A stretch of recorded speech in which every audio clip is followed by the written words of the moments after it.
Main point నేను ఒక్కటి share చేయాలనుకుంటున్నాను.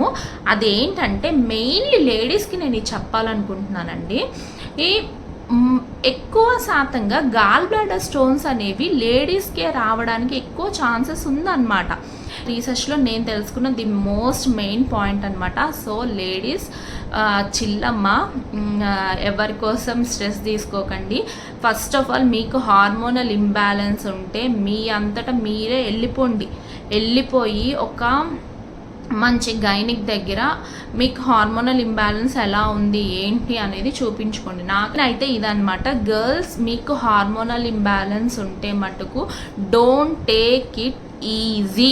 అదైతే నేను చాలా క్లియర్గా చెప్తున్నానమ్మా నా సైడ్ నుంచి. మీకు ఎవ్వరి ఆల్మోస్ట్ ఉంటుంది, అందరికీ ఉంటుంది. ఎందుకంటే మనం ఎలా ఉన్నారు, బాగున్నారా? నేనైతే చాలా బాగున్నానండి. సో ఇప్పటికీ నేను కొంచెం బాగా రికవర్ అయ్యానని చెప్పచ్చు అనమాట. సో ఈ వీడియో గురించి మీరు అందరూ చాలా వెయిట్ చేస్తున్నారని నాకు తెలుసు. So first of all welcome to Anuvardhan blogs. So నేను ఈ వీడియో చేయాలని కూడా చాలా రోజుల నుంచి అనుకుంటున్నాను, బట్ నాకు కుదరలేదనమాట. బికాస్ నేను అమ్మ వాళ్ళని జనరల్గానే మాట్లాడాలి. సో నాకేంటంటే ఆ డిస్టర్బెన్సెస్ అవి రావడం నాకు ఇష్టం లేదు. సో వాయిస్ ఓవర్ చెప్పి మొత్తం కొంచెం క్లమ్జీ చేయడం కూడా నాకు అసలు ఇష్టం లేదనమాట. సో అందుకని నేను వెయిట్ చేశాను. ఫస్ట్ ఆఫ్ ఆల్ అందరికీ శ్రీ సీతా సమేత శ్రీరామనవమి శుభాకాంక్షలు అనమాట. మీరందరూ శ్రీరామనవమి ఎలా చేసుకున్నారు, మీ దగ్గర ఎలా జరిగింది ఏంటి అనేది నాకు కామెంట్ సెక్షన్లో అయితే చెప్పండి. ఇక్కడైతే పర్వాలేదు, బాగానే జరిగింది. బట్ నాకు కుదరలేదు, నేను వెళ్ళలేదన్నమాట. So coming to the point, నేను చెప్పాను కదండి లాస్ట్ వీడియో, నేను కొంచెం రీసెర్చ్ చేస్తున్నాను, నేను తప్పకుండా నాకు తెలిసిన ప్రతి ఇన్ఫర్మేషన్ నేను మీతో షేర్ చేసుకుంటాను అని. సో అదే ఈ వీడియో అనమాట. నాకు గాల్ బ్లాడర్ గురించి తెలిసిన కొన్ని విషయాలు, అలాగే అది స్టోన్స్గా ఎందుకు మారుతుంది ఏంటి అనేది నేను కొన్ని రీసెర్చ్ అయితే చేశాను.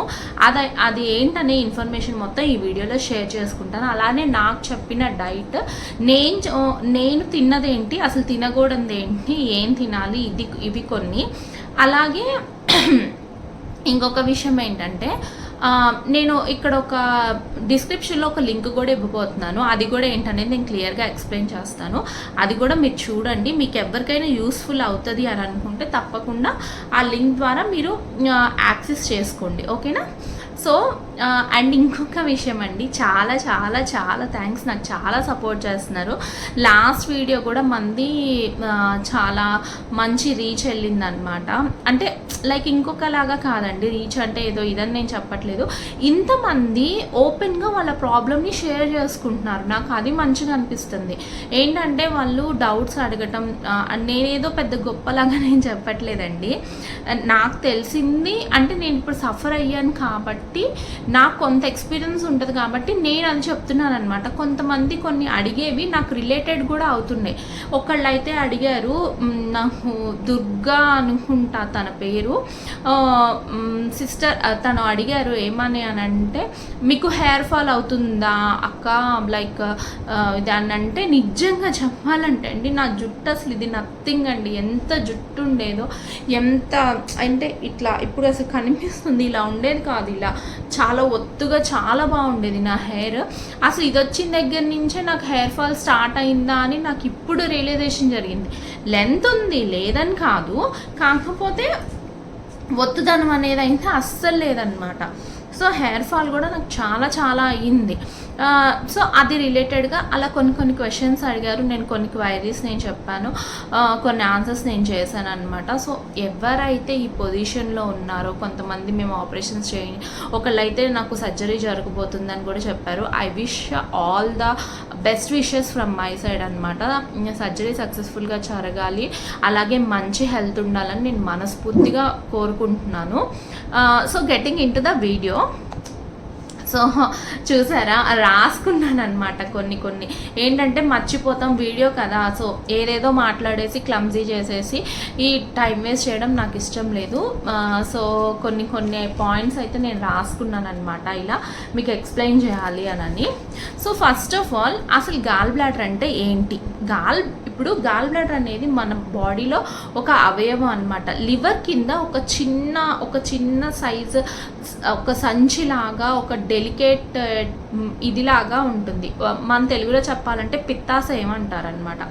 ఈ గాల్ బ్లాడర్ చేసే పని ఏంటంటే, మనకి ఫస్ట్ మనం తిన్నది మన పేగుల ద్వారా పొట్టలోకి వెళ్తుంది, డైజెస్టివ్ సిస్టమ్ ద్వారా పొట్టలోకి వెళ్తుంది. ఆ పొట్టలోకి వెళ్ళిన దాన్ని ఈ పొట్ట కావాల్సింది అంతా తీసుకొని ఏ పార్ట్కి ఏమేమి పంపించాలి అంటే డిస్ట్రిబ్యూట్ చేస్తుంది కదా. అలా డిస్ట్రిబ్యూట్ చేసినప్పుడు లివర్కి కూడా డిస్ట్రిబ్యూషన్ జరుగుతుంది. డిస్ట్రిబ్యూషన్ జరిగినప్పుడు ఈ గాల్ బ్లాడర్ అనేది ఏంటంటే, మనం తిన్న ఫ్యాట్స్ని బైల్ జ్యూస్ ద్వారా కన్వర్ట్ చేసే పనే ఈ గాల్ బ్లాడర్ యొక్క మెయిన్ పని అనమాట. నాకైతే తెలిసింది ఇదే అనమాట. నేను రీసెర్చ్ చేసిన దాంట్లో కూడా నాకు వచ్చిన ఆన్సర్ అయితే ఇదే. ఏమైనా తప్పు అయితే మటుకు దయచేసి సారీ అండి. అంటే నేను ఇంకా బాగా చెప్పలేకపోవచ్చేమో, బట్ మెయిన్ అయితే ఏంటంటే ఫ్యాట్స్ కన్వర్ట్ చేసే ఒక మెయిన్ ఫంక్షనింగే గాల్ బ్లాడర్ చేస్తుంది అనమాట. సో అసలు మనకి ఎందుకు స్టోన్స్ ఫామ్ అవుతాయి అనే విషయానికి వస్తే, గాల్ బ్లాడర్లో స్టోన్ ఫామ్ అవడం అనేది చాలా ర్యాండమ్గా జరిగే విషయం అనమాట. దానికి చాలా రీజన్స్ ఉన్నాయి. డయాబెటీస్ అవ్వచ్చు, నేను చెప్పినట్టు హెరిడేటరీ అవ్వచ్చు, ఒబేసిటీ అవ్వచ్చు, ఓవర్ కొలెస్ట్రాల్ ఫుడ్స్ తినడం అవ్వచ్చు. సో ఇలాంటి చాలా రీజన్స్ ఉంటాయి. సో ఎప్పుడైతే దాంట్లో అయితే ఇక్కడ ఇంకొక విషయం ఏంటంటే, గాల్ బ్లాడర్లో బైల్ జ్యూస్ అనేది ఒకటి కూడా లివర్ ద్వారా మనకి ఫంక్షనింగ్ జరిగి బైల్ జ్యూస్ అనేది కూడా ఒకటి ఉత్పత్తి అవుతుంది. అది కూడా సరిగ్గా ఉత్పత్తి అవ్వనప్పుడు మనకి గాల్ బ్లాడర్లో తిన్న కొలెస్ట్రాల్ సరిగ్గా మనకి ఇదవ్వనప్పుడే మనకి ఆ కొలెస్ట్రాల్ యొక్క ఫామ్సే మనకి స్టోన్స్గా కన్వర్ట్ అవుతాయి అన్నమాట. ఈ స్టోన్స్ వచ్చేసి మనకి 1 mm సైజ్ నుంచి మ్యాక్సిమం 22 mm వరకు కూడా ఉండొచ్చండి. అది మనం చెప్పలేం. నాదైతే 18 mm క్యాలిక్యులస్ అనమాట. నేను మొన్న ఒకళ్ళది చూశాను, సమ్ కామెంట్లో ఎక్కడో, వాళ్ళైతే 21 mm స్టోన్ ఉంది అని చెప్తున్నారు. నేనైతే సీరియస్లీ అమ్మో, నేను 18 అయితేనే నాకు ఇంత సివియర్ అయింది, వాళ్ళు 21, 22 అంటే వాళ్ళు అసలు ఎలా భరిస్తున్నారా బాబు అనుకున్నాను. ఐ విష్ వాళ్ళు ఎలా ఉన్నారు, మంచిగా ఉండాలని అయితే కోరుకుంటున్నాను. సో అప్పుడు ఏమవుతుందంటే, ఈ కొలెస్ట్రాల్ని ఎప్పుడైతే బైల్ జ్యూస్ సరిగ్గా ఉత్పత్తి అవ్వక ఈ గాల్ బ్లాడర్ వాటిని కరెక్ట్గా ఇది చేయలేకపోతుందో, అప్పుడే మనకు ఆ కొలెస్ట్రాల్ స్టోన్స్గా ఫామ్ అయ్యే ఛాన్సెస్ ఎక్కువ ఉంటాయి అన్నమాట. వాటికి పర్టికులర్ రీజన్స్ అనేవి ఏమి ఉండదండి. ఇప్పుడు డయాబెటీస్ వల్ల అయి ఉండొచ్చు, హెరిడేటరీ వల్ల అయి ఉండొచ్చు, మనం కొంచెం ఓవర్ కొలెస్ట్రాల్ ఫుడ్స్ తినటం వల్ల అయి ఉండొచ్చు. అసలు main thing the poor digestion అనమాట. ఇప్పుడు పూర్ డైజెషన్, గుడ్ డైజెషన్ గురించి మనం మాట్లాడుకుందాం. ఏంటంటే, నాకు తెలిసింది నేను చాలా క్లియర్గా చెప్పేస్తానండి. ఈ గుడ్ డైజెషన్ అంటే ఏంటంటే, మనం లెగిసిన ఒక 10 to 15 minutesలో ఎవరైతే స్టూల్స్ పాస్ చేస్తారో, బాత్రూమ్కి వెళ్తారో, వాళ్ళు they have very very good digestion అనమాట. ఎవరైతే ఒక 1 hour, 1.5 hour, 2 hours టైం తీసుకుంటారో, okay, they have somewhat digestion. ఎవరైతే రోజు బాత్రూమ్కి వెళ్ళరు, అంటే స్టూల్స్ ఎవరైతే పాస్ చేయరో, they have very poor digestion. రోజు స్టూల్స్ పాస్ చేయడం అనేది చాలా చాలా అవసరం అండి. బౌల్స్ అనేవి ఎప్పుడు క్లీన్ అవుతానే ఉండాలి. ఈ డైలీ 2 times వెళ్ళేవారు ఈజ్ వెరీ గుడ్ డైజెషన్. ఎవరైతే బాత్రూమ్కి వెళ్ళారో దాన్నే కాన్స్టిపేషన్ ప్రాబ్లమ్ అని మనం ఇప్పుడు చెప్పుకుంటున్నాం అనమాట, మలబద్ధకం చెప్పాలంటే. సో ఇది కూడా వన్ ఆఫ్ ద రీజన్ అనమాట. ఎప్పుడైతే మనకి డైజెషన్ సరిగ్గా ఉండదో, అప్పుడు ఇంకా లోపల జరిగే సిస్టమ్ ఏముంటుందండి, ఏ వ్యాధైనా మనకి పొట్టలోనే స్టార్ట్ అవుతుంది. అది అకార్డింగ్ టు ఆయుర్వేద కావచ్చు, అకార్డింగ్ టు ఇప్పుడు హలోపతి కావచ్చు, ఏదైనా ఏ వ్యాధైనా మనకి పొట్టలోనే స్టార్ట్ అవుతుంది అనమాట. డైజెషన్ అనేది బాగుంటే ఎటువంటి వ్యాధులు మనకి రావు. So first of all digestion is the most important thing అనమాట.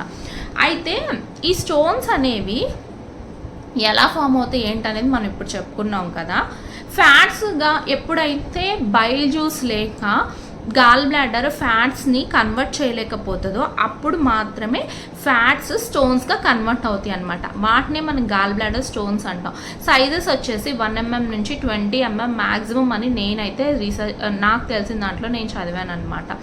So how to cure stones, మనం స్టోన్స్ ఎలా క్యూర్ చేసుకోవాలి, వీటిల్లో 3 స్టెప్స్ ఉన్నాయండి. So 1 mm to 5 mm stones ఏంటంటే మనం ఇంట్లో చిన్న చిన్న హోమ్ రెమెడీస్ చేసుకుంటా కానివ్వండి, లేదు కొంతమంది కాన్స్టెంట్ హోమియోపతి వాడతారు, లేదు కొంతమంది వాళ్ళ శరీర తత్వాన్ని బట్టి వాళ్ళకి స్టోన్స్ ఉన్న ఎటువంటి ఇష్యూస్ ఉండవన్నమాట. ఏంటంటే స్టోన్స్ ఉన్న కొన్ని ఏళ్ల తరబడి వాళ్ళకి అలానే ఉండిపోతుంది, వాళ్ళకి ఎటువంటి హెల్త్ ఇష్యూస్ రావు, నార్మల్గానే వాళ్ళు లైఫ్ లీడ్ చేస్తూ ఉంటారు. అది ఎప్పుడు ఇది బిలో 5 mm ఉన్నప్పుడు మాత్రమే ఇది పాసిబుల్ అవుతుంది. కొంతమందికి ఏంటంటే వాళ్ళు ఏదైనా కాన్స్టెంట్గా చూపించుకోవడం, మెడిసిన్ వాడటం, హోమియోపతి కానివ్వండి, లేదు ఇంకా వాళ్ళు నార్మల్ మెడిసిన్స్ వాడటం, ఏదైనా జరిగినా వాళ్ళకి స్టోన్స్ క్యూర్ అయ్యే ఛాన్సెస్ ఉన్నాయి. ఇప్పుడు ఈ 5 mm 10 mm అయితే మటుకు మెడిసిన్ ద్వారా క్యూర్ చేసే ఛాన్సెస్ ఉన్నాయన్నమాట. సో అలా మోర్ దాన్ 10 mm అయితే డ్యామ్ ష్యూర్గా అది గాల్ బ్లాడర్ రిమూవల్కే ఎక్కువ ఛాన్సెస్ ఉంటాయి. అండ్ మల్టిపుల్ స్టోన్స్ ఉంటే కూడా గాల్ బ్లాడర్ రిమూవల్కి ఛాన్సెస్ ఉంటాయి. ఎందుకంటే నేను ఒక కేసు విన్నాను, అది ఎవరు ఏంటనేది నేను చెప్పను, బట్ ఒక కేసు అయితే ఏంటంటే వాళ్ళకి లివర్ నుంచి గాల్ బ్లాడర్కి ఒక చిన్న మనకి వెళ్ళే పైప్ లాగా ఒకటి ఉంటుంది కదా, ఆ పైప్ ఇలా ఉన్నప్పుడు ఈ కింద బ్యాగ్ లాగా ఉంటుంది కదా, ఆ పైప్లో ఒక స్టోన్ స్టక్ అయిపోయింది అనమాట. స్టక్ అయిపోయి గాల్ బ్లాడర్ ఫంక్షనింగ్ సరిగ్గా జరగక సో వాళ్ళకి అది చాలా సీరియస్ అయ్యింది. సో ఈ స్టోన్ అనేది ఎక్కడ ఉంటుంది అనేది కూడా గాల్ బ్లాడర్లో చాలా చాలా ఇంపార్టెంట్ థింగ్ అండి. సో ఇవి అన్నమాట స్టోన్స్ అనేవి ఇలా వేరియేషన్ అవుతాయి. అండ్ ఏమేం ఫుడ్స్ అవాయిడ్ చేయాలి, ఫస్ట్ మెయిన్గా కూల్ డ్రింక్స్ అవాయిడ్ చేయాలి, సోడాస్ ఉన్న డ్రింక్స్ అవాయిడ్ చేయాలి, హై షుగర్ ఫుడ్స్ అవాయిడ్ చేయాలి, అరగడానికి ఎక్కువ టైం పట్టే ఫుడ్స్ కూడా బాగా అవాయిడ్ చేయాలన్నమాట. సో తర్వాత వచ్చేసి ఫుడ్స్ టు ఈట్, ఎక్కువ ఫైబర్ ఉన్న ఫుడ్స్ తీసుకోవాలి, అలాగే ఈజీగా అరిగిపోయే ఫుడ్ ఒకటి తీసుకోవాలన్నమాట. అలా అని ఏ జావల్లాగా కాసుకొని తాగండి ఇలాంటివన్నీ నేను చెప్పను, నార్మల్గానే ఫుడ్ తీసుకోండి. కానీ తొందరగా అరిగిపోయేవి ఏంటి అనేది చూసుకొని తీసుకోవడం చాలా చాలా బెస్ట్ థింగ్ అన్నమాట. ఓకే, హౌ టు ఈట్ ఏంటి అని అనుకోవద్దు. హౌ టు ఈట్ అంటే ఇప్పుడు నేనున్నానండి, నేను మొన్నటి వరకు ఎలా తినేదాన్ని అని అంటే నమిలి తినేదాన్ని కాదు, ఇలా ఫాస్ట్గా నేను తినేసేదాన్ని అనమాట. సో అప్పుడు ఏంటంటే నాకు తెలిసేది కాదు, లైక్ ఎలా అంటే మా మమ్మీ వాళ్ళు కూడా నమిలి తినాలి, అసలు మా అమ్మమ్మ అయితే నవిలి తిను అనే చెప్తా ఉండేదన్నమాట. కానీ మనకి అంత ఐడియా లేదు కదా, సో తినేవాళ్ళం కాదు. కానీ ఇప్పుడు నేను నమిలి తింటుంటే it is really completely very good అండి, చాలా బాగుంది. లైక్ ఏంటంటే నేను ఇప్పుడు ఒక టిఫిన్ అయినా, లంచ్ అయినా, లేదు డిన్నర్ అయినా తినడానికి నేను నియర్లీ 15 to 25 minutes తీసుకుంటున్నాను అనమాట. సో ఏంటంటే నేను కంప్లీట్గా నమిలితే నా నోట్లో సలైవా ఊరి ఎంతవరకు నేను నవ్వులుతున్నాను ఒక్కొక్క ముద్దని. సో నాకు కూడా కొంచెం పొట్లో తేలిగ్గా ఈజీగా అట్లా అనిపిస్తుంది అనమాట. So it is completely good. And so నేనైతే చేసింది రీసెర్చ్ ఇదండి. సో ఇక్కడ నేను మెయిన్ పాయింట్ నేను ఒక్కటి షేర్ చేయాలనుకుంటున్నాను, అదేంటంటే మెయిన్లీ లేడీస్కి నేను ఇది చెప్పాలనుకుంటున్నానండి. ఈ ఎక్కువ శాతంగా గాల్ బ్లాడర్ స్టోన్స్ అనేవి లేడీస్కే రావడానికి ఎక్కువ ఛాన్సెస్ ఉందన్నమాట. ఎందుకని అని అంటే మీరు చూడండి, మీకు కావాలంటే ఒకసారి గూగుల్లో రీసెర్చ్ చేయండి, లేదంటే ఎవరినైనా తెలిసిన వాళ్ళని అడగండి. లేడీస్లో కూడా మోస్ట్లీ 40-45 దాటిపోయాక గాల్ బ్లాడర్లో స్టోన్స్ వచ్చే ఛాన్సెస్ ఎక్కువ ఉన్నాయి అన్నమాట.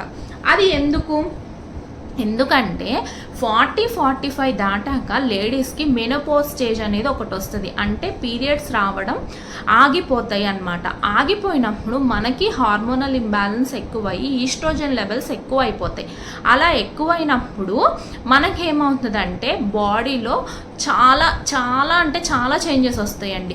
ఈ ఈస్ట్రోజన్ లెవెల్స్ వల్ల కూడా గాల్ బ్లాడర్లో స్టోన్స్ ఫామ్ అవ్వడానికి ఛాన్సెస్ ఉన్నాయి. అది కంప్లీట్గా మెడికల్ పరంగా ప్రూవ్ అయ్యింది. సో ఇప్పుడేంటంటే ఇది ఓన్లీ అప్పుడు మాత్రమే కాదండి, ప్రెగ్నెన్సీ టైంలో కూడా most of the hormonal imbalance చాలా మందికి జరుగుతూ ఉంటుంది. ఇప్పుడు కూడా మనం వింటూ ఉంటాం చూసారా, డెలివరీ అయ్యాక పోస్ట్ పార్టమ్ స్ట్రెస్ వచ్చింది, లేదు కొంతమందికి మతిమరుపు వచ్చింది, కొంతమందికి కాలు జాలు వచ్చింది, ఇలాంటివి కొన్ని వింటూ ఉంటాం చూసారా. అలాగా లేడీస్కి ప్రెగ్నెన్సీ టైంలో స్ట్రెస్ లెవెల్స్ వల్ల కానివ్వండి, లేదు వాళ్ళ ఉండే సర్కమ్స్టాన్సెస్, వాళ్ళు తినే ఫుడ్ వల్ల కానివ్వండి, జనరల్గానే కొంచెం హార్మోనల్ ఇంబ్యాలెన్స్ అనేది జరుగుతుంది. అప్పుడు ఈస్ట్రోజన్ అనేది ఏ లెవెల్లో రిలీజ్ అవుతుంది అనే ఒక దాన్ని బట్టి కూడా గాల్ బ్లాడర్లో స్టోన్స్ ఫామ్ అయ్యే ఛాన్సెస్ ఎక్కువ ఉందన్నమాట. ఇది ఇప్పటిదాకా నేనైతే ఎక్కడ వినలేదు. అంటే చాలామంది లేడీస్కి వస్తాయి అని అన్నారు, కానీ ఎందుకు వస్తాయి ఏంటి అనేది చాలామంది చెప్పలేదు. బట్ ఇప్పుడు ఇది నేను చేసిన రీసెర్చ్లో నేను తెలుసుకున్న ది మోస్ట్ మెయిన్ పాయింట్ అనమాట. సో లేడీస్ చిల్లమ్మ, ఎవరి కోసం స్ట్రెస్ తీసుకోకండి. ఫస్ట్ ఆఫ్ ఆల్ మీకు హార్మోనల్ ఇంబ్యాలెన్స్ ఉంటే మీ అంతటా మీరే వెళ్ళిపోయి ఒక మంచి గైనిక్ దగ్గర మీకు హార్మోనల్ ఇంబ్యాలెన్స్ ఎలా ఉంది ఏంటి అనేది చూపించుకోండి. నాకైతే హార్మోనల్ ఇంబ్యాలెన్స్ ఉండేదండి ఇదివరకు, ఎందుకంటే జెనెటికల్లీ నాకు అంతే మా ఫాదర్ ఫ్యామిలీ వాళ్ళ సైడ్ వచ్చినాయి అన్నమాట. సో నాకు ఏంటంటే అలా వచ్చినప్పుడు ఏంటంటే యూజువల్గా కంటే కూడా నాకు ఇంకొంచెం ఈస్ట్రోజన్ లెవెల్స్ అనేవి నాకు ఎక్కువ రిలీజ్ అయ్యే ఛాన్సెస్ ఎక్కువ ఉన్నాయి. అండ్ కొంచెం నాకు బ్యాలెన్సింగ్ కూడా కొంచెం ఇదిగా ఉండే ఛాన్సెస్ నాకు ఎక్కువ ఉన్నాయి అన్నమాట. సో నాకు ఇదివరకు పాస్ట్లో లైట్ పీసీఓఎస్ కూడా కొంచెం డిటెక్ట్ అయింది. అయితే మొన్న అబ్డామిన్ స్కాన్ చేయించుకున్నప్పుడు నాకు పీసీఓఎస్ అనేది లేదు. వాళ్ళని నేను అడిగాను అనమాట, స్కాన్ చేసేటప్పుడు పీసీఓఎస్ కనిపిస్తుందా అండి అని అంటే, ఆహా లేదమ్మా పీసీఓఎస్ లేదు, ఈవెన్ రిపోర్ట్లో కూడా అదే మెన్షన్ చేశారు లేదు అని. బట్ నాకు హార్మోనల్ ఇంబ్యాలెన్స్ వల్ల హై ఈస్ట్రోజన్స్ హార్మోన్ రిలీజ్ అవ్వటం వల్ల కూడా ఇది వచ్చే ఛాన్స్ ఉంది. మోర్ ఓవర్ హెరిడేటరీ వల్ల కూడా అయి ఉండొచ్చు. అండ్ మోర్ ఓవర్ నేను చేసిన పాస్ట్ వీడియోస్లో మీకు చెప్పిన కొన్ని మిస్టేక్స్ వల్ల కూడా అయి ఉండొచ్చు. సో మెయిన్ అయితే ఇదనమాట. గర్ల్స్, మీకు హార్మోనల్ ఇంబ్యాలెన్స్ ఉంటే మటుకు డోంట్ టేక్ ఇట్ ఈజీ. అదైతే నేను చాలా క్లియర్గా చెప్తున్నానమ్మా నా సైడ్ నుంచి. మీకు ఎవ్వరి ఆల్మోస్ట్ ఉంటుంది, అందరికీ ఉంటుంది. ఎందుకంటే మనం తినే తిండ్లు, పడుకునే టైమింగ్, మన స్ట్రెస్ లెవెల్స్, మన లైఫ్ స్టైల్ కంప్లీట్గా అన్నీ మారిపోయినాయి ఇప్పుడు. నేను ఒక చిన్న ఎగ్జాంపుల్ చెప్తానండి, because I'm that type of person అనమాట. ఇప్పుడు నా నాయనమ్మలు వాళ్ళ అమ్మలు ఎంత హెల్తీగా ఎంత బాగుండే, ఎవరో ఒకరికి ఉండేది, హెరిడేటరీలో ఉంటుంది, బై ఛాన్స్ ఉంది. కానీ మనం నడిచే నడక అవి ఇప్పుడు గడ్డి మీద నడిస్తే మన కాళ్ళల్లో గడ్డి గుచ్చుకొని మనకి ఏమంటారు రక్త ప్రసరణ ఇంకెక్కువ జరుగుతుంది అని అంటారు. సో ఇప్పటికీ అప్పటికి చాలా చేంజెస్ వచ్చేసినాయి అండి.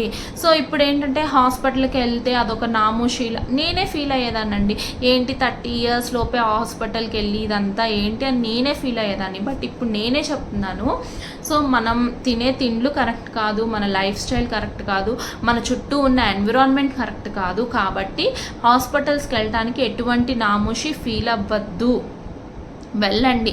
6 monthsకి ఒకసారి 8 monthsకి ఒకసారి చెకప్ చేయించుకోండి. హార్డ్లీ చెకప్ వచ్చేసి 5000 నుంచి 6000 వరకు మాత్రమే ఉంది. మన బాడీలో ప్రతి 6 monthsకి 8 monthsకి కొన్ని చేంజెస్ అనేవి వస్తాయి. సో ఎక్కడ మీకు వచ్చిన రిపోర్ట్స్ అన్నింటినీ తీసుకొని ఒక ఫిజిషియన్ని కలవండి. లేదు ఇప్పుడు ఫర్ సపోజ్ క్యాపిటల్ హాస్పిటల్సే తీసుకోండి, అందులో జనరల్ చెకప్ అన్నీ వస్తాయండి లేడీస్కి, అన్నీ చేస్తారు. ఈవెన్ మ్యామోగ్రఫీ కూడా చేస్తారనమాట అందులో.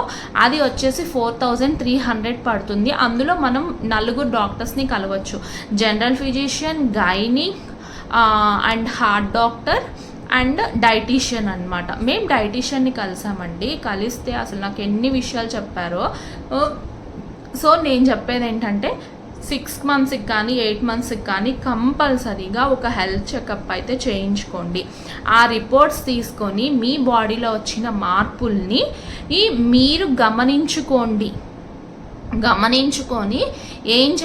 ఎలా ఫుడ్ మార్చుకోవాలి ఏమండి. ఇప్పుడు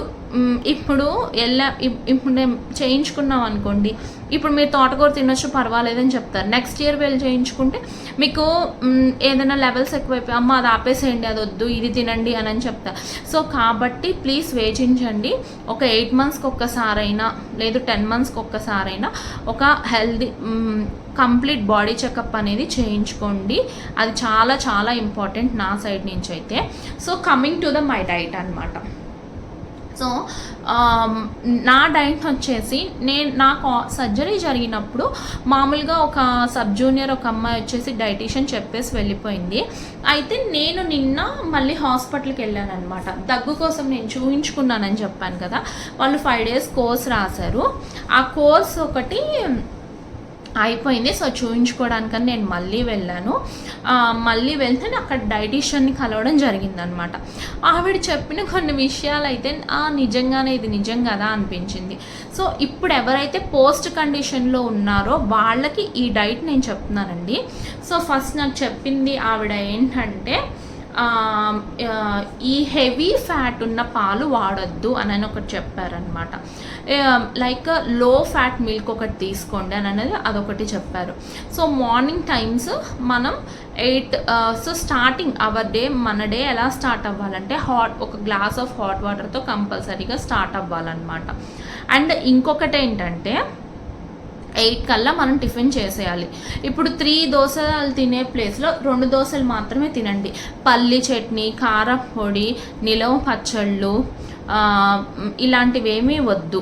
రోటి పచ్చడి మాత్రమే, అది తిరగమూత లేకోకుండా రోటి పచ్చడి మాత్రమే చేసుకొని తినమన్నారు. ఇడ్లీ, దోశ ఏమైనా తినొచ్చు. అలానే ఆయిల్, పూరి, వడ అలాంటివి స్కిప్ చేసేయమన్నారు. కాఫీ అయితే కంప్లీట్గా స్కిప్ చేయమన్నారండి. టీ తాగే అలవాటు ఉంటే మటుకు టీ ఈవినింగ్ టైమ్స్ తాగమన్నారు, మార్నింగ్ టైం అయితే కాదు.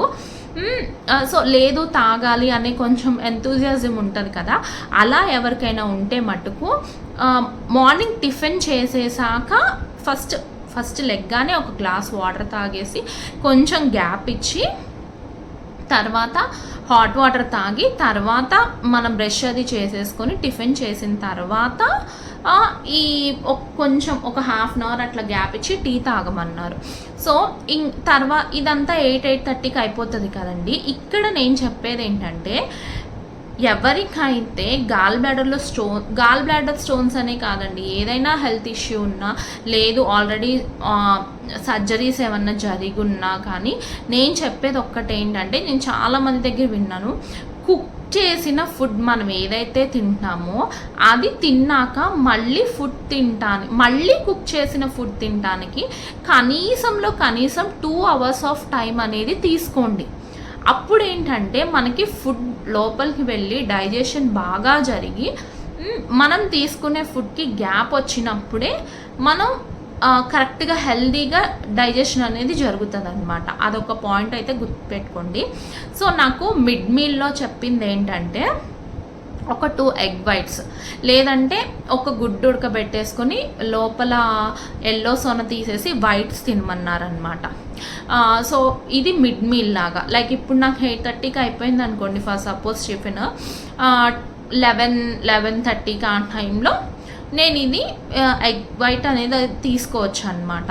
సో 1 o'clockకి నాకు మళ్ళీ లంచ్లో మార్నింగ్ టైమ్స్ ఆకుకూరలు, కూరగాయలు, చికెన్, ఫిష్, మష్రూమ్ తీసుకోమన్నారు. సో ఇప్పుడు నాకు గాల్ బ్లాడర్ ప్రాబ్లం కాబట్టి నేను పన్నీర్ తినకూడదు. గాల్ బ్లాడర్ ప్రాబ్లం కాకోకుండా ఇంకా వేరే ప్రాబ్లమ్స్ ఉంటుంది కదా, లైక్ ఇంకేమన్నా ఉన్న వాళ్ళైతే పన్నీర్ కూడా తినొచ్చు. సో పన్నీర్ ఏం ప్రాబ్లం కాదు, నేను పన్నీర్ తినకూడదు అంతే. సో తర్వాత ఇప్పుడు మనకి మీల్ అయిపోతుంది కదా, లంచ్ అయిపోతుంది కదా, లంచ్ అయిపోయిన ఒక 2 అవర్స్కి మళ్ళీ ఏదైనా జావా, లాస్ట్ టైం కూడా నేను మీకు మెన్షన్ చేశాను కదా, ఓట్స్ అటుకులు కలిపి కొంచెం అంత పెరుగు వేసుకొని దాన్ని మిక్సీ చేసేసుకొని కొంచెం జావలాగా చేసుకొని తాగొచ్చు అనమాట. అయితే ఇక్కడ హెవీ కార్బోహైడ్రేట్స్ తీసుకోవద్దండి. ఈ లైక్ ఏంటంటే రాగి జావని, మిల్లెట్స్ జావని ఇవన్నీ తీసుకోవద్దు, ఇవేమీ అరగవు. దయచేసి అలాంటివి ఏం తీసుకోకండి. నేను కూడా చేసిన మిస్టేక్స్, నేనైతే మిల్లెట్ ఇడ్లీ వేసేదాన్ని. ఎలా అంటే పొట్టుపప్పు నానబెట్టేసేసి నేను అసలు పొట్టు కొంచెం కూడా పోనివ్వకుండా కడిగేసేసి అందులో మిల్లెట్ రవ్వ తీసుకొచ్చేదాన్ని. వాళ్ళ శ్రీరాఘవ మిల్లెట్ రవ్వ ఏదో అన్నీ కలిపి ఉండేది, ఆ రవ్వ తీసుకొచ్చేసేసి అది వేసేసి చేసేదాన్ని. చాలా హెల్దీగా తీసుకునేదాన్ని, కానీ ఇంకా నా టైం బ్యాడ్ అనమాట, అలా జరిగిపోయింది. సో ఇలా అరగటానికి ఏ అయితే ఎక్కువ టైం పడతాయో అవైతే అస్సలు తీసుకోవద్దు. సో మాకు ఆవిడ చెప్పిన డైట్ అయితే ఇది అనమాట. సో ఈవినింగ్ టైమ్స్ వచ్చేసి టిఫిన్ తీసుకోమన్నారు. లైక్ ఏదైనా మన ఇష్టం, కొంచెం ఉప్మా రవ్వతో ఉప్మా చేసుకోవడం, లేదు కిచిడి చేసుకోవటం. ఇంకా మనకి అర్థమవుతుంది కదా మనం చేసుకుంటుంటే జనరల్గా ఏంటి ఎలా చేసుకోవాలి ఏంటి అనేది. ఓట్స్ ఉప్మా కానివ్వండి, ఇలాంటివి అన్నమాట, అలాంటివి తీసుకోవచ్చు. అండ్ ఫ్రూట్స్ తీసుకుంటే కూడా సిట్రస్ ఫ్రూట్స్ అయితే ఇప్పుడు తీసుకోవద్దు అన్నారండి మమ్మల్ని. లేటర్ ఆన్ ఒక 1 month 2 months ఆగాక తీసుకోవచ్చు. అది కూడా జ్యూసెస్గా అస్సలు తీసుకోవద్దు, జస్ట్ ఫ్రూట్గానే తీసుకోవాలి. ఇప్పుడు సపోటాలు ఉన్నాయి అనుకోండి, ఒక 2 సపోటా తీసుకోండి. లేదు మామిడికాయ ఉందనుకోండి, రసం మామిడికాయ ఒకటి తీసుకోండి. లేదా యాపిల్ ఉందనుకోండి, ఒక యాపిల్ తీసుకోండి. పొమగ్రానేట్ తినగలిగితే 2 వలుచుకొని తినండి. అట్లా మీరు తినేదాన్ని బట్టి ఫ్రూట్లానే తీసుకోండి అని అదొకటైతే చెప్పారు. అండ్ ఇంకొకటి ఆవిడ మెన్షన్ చేసింది ఇంకొకటి ఏంటంటే, ఈ ఇడ్లీ పిండి దోశ పిండి కూడా ఎలా వేసుకోవాలని చెప్పారంటే, 1 కప్పు మనం మినపగుళ్ళు తీసుకుంటే అదే 1 కప్పు ఇడ్లీ రవ్వ. మనము జనరల్గా మనం ఏంటంటే 1 కప్పు మనం మినపగుళ్ళు కానీ మినపప్పు కానీ తీసుకుంటే 2.5 కొంతమంది అయితే 3 కూడా పోస్తారు. అలా కాకోకుండా అప్పుడు ఇలా తీసుకుంటే ఏంటంటే మనకి హై ప్రోటీన్ వెళ్తుందంట. ఇప్పుడు మనం ఇప్పుడు నాకు సర్జరీ జరిగింది కదండి, నేను పోస్ట్ సర్జరీలో ఉన్నాను కాబట్టి నాకు ప్రోటీన్ అనేది కూడా చాలా అవసరం కాబట్టి ఆవిడ ఎలా చెప్పారు. సో ఒక రకంగా ఆలోచిస్తే అది బెటర్ పోనీ 1 కాకపోయినా 1.5 అయినా మనం ట్రై చేయొచ్చు. ఎందుకంటే 2-3 వేసేసుకొని మనం రవ్వలు బియ్యాలు తింటున్నాం తప్ప ఆ మినపగుళ్ళల్లో ఉండే హై ప్రోటీన్ మనకు అందట్లేదు నిజంగా. సో ఆవిడ చెప్పింది నాకు అది కూడా ది బెస్ట్ లాగా అనిపించింది అనమాట, అదొకటి. అండ్ ఇంకొకటి ఆవిడ మెయిన్గా చెప్పింది ఏంటంటే, ఒక 100 grams ఆఫ్ ఒక పెరుగు తీసుకొని దాన్ని చిలికేసేసి బాగా అందులో కొంచెం అవిసె గింజల పొడి వేసేసుకొని చక్కగా ఒక 1 liter ఆఫ్ వాటర్ పోసేసుకొని అది డే మొత్తం తాగుతూ ఉండమన్నారనమాట. అంటే ఇప్పుడు మనం 1 liter ఆఫ్ మజ్జిగ డే మొత్తం తాగుతూ ఉంటే ఏంటంటే మన స్కిన్ అని కాదండి, మన బాడీ డీహైడ్రేట్ అవ్వకుండా ఉంటుంది. మన బాడీ ఎప్పుడైతే డీహైడ్రేట్ అవ్వకుండా ఉంటుందో అప్పుడు మనకి డైజెషన్ అనేది చాలా చాలా బాగా జరుగుతుంది అనమాట. ఏముంది, డైజెషన్ బాగా జరిగితే అన్నీ బాగా జరిగినట్టే కదా ఇంకా. సో మనకి ఎటువంటి ఇష్యూస్ ఉండదు, ఏం ప్రాబ్లమ్స్ ఉండవు. సో ఇదే కదా మనకు అసలు కావాల్సింది కూడా. సో ఇదొకటైతే చెప్పారండి. సో నేను ఇక్కడ చెప్పేది ఏంటంటే, అరగటానికి ఎక్కువ టైం పట్టేవి తీసుకోవద్దు. మీట్ ప్రొడక్ట్స్ తీసుకోవద్దు, మిల్లెట్స్ తీసుకోవద్దు. లేదు నాకు కొంచెం రాగి జావ తాగటం ఇష్టం అన్నట్లు ఎవరైనా ఉంటే గనక మొలకలు ఎత్తిచ్చినవి పిండితో చేస్తారు. అది కూడా చాలా పల్సగా చేసుకొని తాగితే బెస్ట్ అనేది నా ఒపీనియన్. అది కూడా నేను కన్ఫర్మ్గా చెప్పలేను, బట్ మీకు తెలుస్తుంది కదండి, ఏదైతే అరగటానికి ఎక్కువ టైం పట్టిద్దో అదైతే అసలు తీసుకోవద్దు. అండ్ ఆవిడ ఇంకొకటి మాకు చెప్పింది ఏంటంటే మటన్ బోన్ సూప్ తీసుకోండి, బట్ మటన్ తీసుకోవద్దని అయితే ఒకటి చెప్పారనమాట. చికెన్ బ్రెస్ట్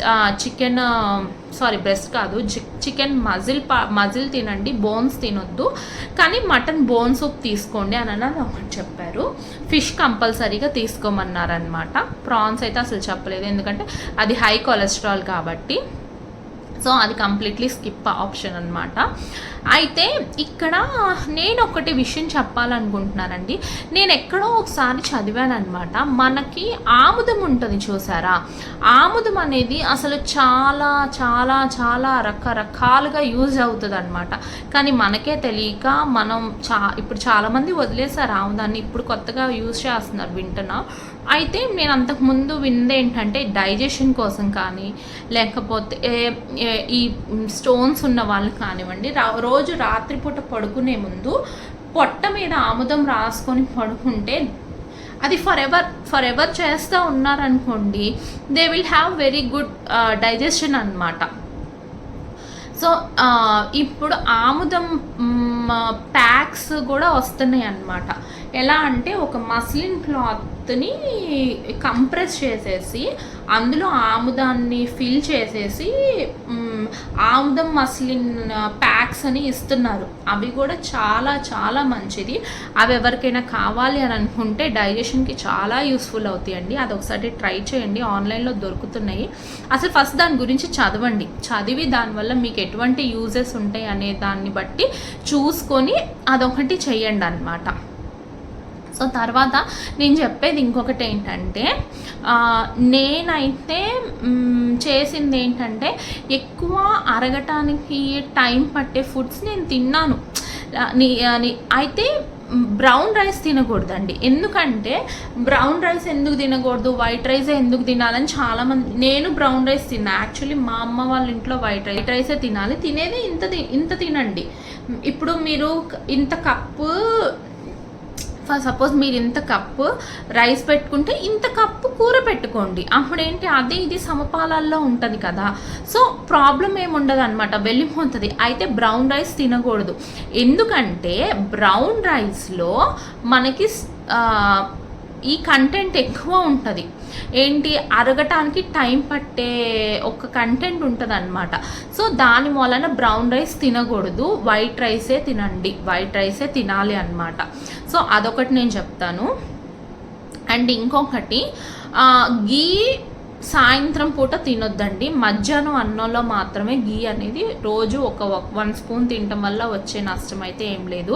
అండ్ ఇంకొకటి నేను మెయిన్గా ఇక్కడ చెప్పాల్సింది, అసలు నేను ఇది చెప్పాలనుకున్నా మర్చిపోయాను, ఏంటంటే ఇప్పుడు చక్కగానుగ నూనెలన్నీ మనం ఎక్కువ వాడుతున్నాం కదా, ఎవరికైతే వెరీ వెరీ గుడ్ డైజెషన్, ఇందాక నేను ఎక్స్ప్లెయిన్ చేశాను కదండి మంచి డైజెషన్ అంటే ఏంటి, పూర్ డైజెషన్, ఎవరికైతే గుడ్ డైజెషన్ ఉంది, ఎటువంటి ఆరోగ్య సమస్యలు లేవు అనుకునే వాళ్ళు మాత్రమే, హై కొలెస్ట్రాల్స్ లేవు అని అనుకునే వాళ్ళు మాత్రమే చక్కగానుగ నూనెలు వాడండి, లేకపోతే వాడొద్దు. యాక్చువల్లీ నేను కూడా కుసుమ గానుగ నూనె వాడేదాన్నండి.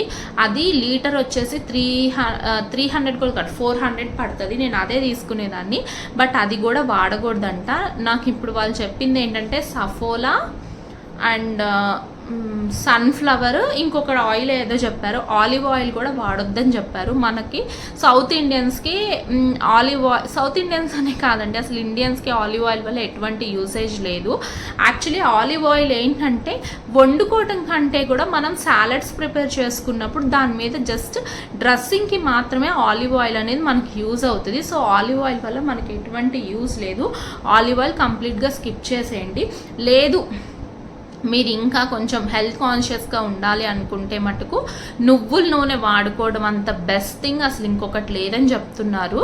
సో ఇది కూడా నేను మెన్షన్ ఎవరైతే సర్జరీస్ చేయించుకున్నారో లేదు ఆల్రెడీ సఫర్ అవుతున్నారో, హై కొలెస్ట్రాల్ ప్రాబ్లం ఉందో, కొంచెం కొంతమంది ఈ ఆల్రెడీ జీన్స్లో హార్ట్ ప్రాబ్లమ్స్ ఉన్నోళ్ళు, ట్రైగ్లిజరాయిడ్స్ ఉన్నోళ్ళు, ఎల్డిఎల్ ఉన్నోళ్ళు, వీళ్ళందరూ ఉంటారు కదండి. వీళ్ళందరూ నాకు తెలిసి ఈ నూనెల గురించి ఒకసారి ఆలోచించండి. ది బెస్ట్ అనమాట. ఒకసారి మీరే ఆలోచించి క్రాస్ క్వశ్చన్ చేసుకొని వాడాలా వద్దా అనేది మీరే ఒకసారి డిసైడ్ అవ్వండి. ఏంటంటే చక్కగా అనగ నూనెలు అయితే వేరుశనగ నూనె ఇలాంటివి అసలు వాడొద్దు.